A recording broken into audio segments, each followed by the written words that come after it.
Allison engine had a negative torque system built into the engine, whereby the propeller was not allowed to drive the engine. The engine had to drive the propeller, and the negative torque system slowed the propeller down in the event of the reverse holding true. So we're discussing the ins and outs of this, and Bruce pulled the throttles back to flight idle and bled the speed off.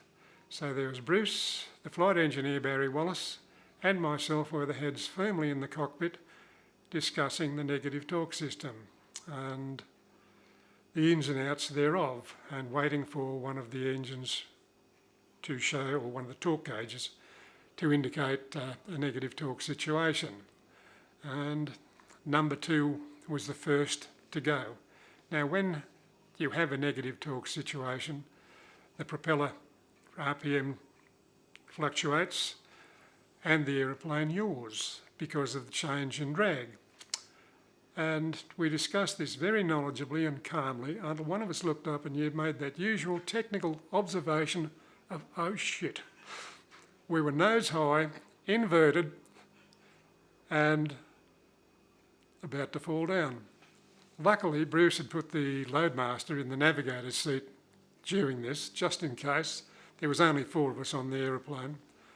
And the aeroplane fell off onto its left wing and commenced a spin to the left. And we did 2.5 turns before the spin stopped, and Bruce's only comment on the way down was that taking standard spin recovery action and it's not recovering. However, God's willing, we recovered from the spin, then we had to pull out of the dive. At this stage we were going extremely fast.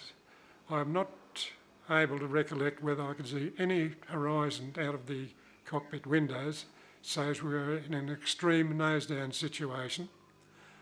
And Bruce then had the job of pulling us out of the dive without pulling the wings off the aeroplane. And if any of the listeners have seen the picture of Tanker 82, you'll know what I mean. We recovered about 1,000 feet AGL, which meant that 3,000 feet of additional climb saved our bacon from a Tanker 82 situation or a ground impact situation.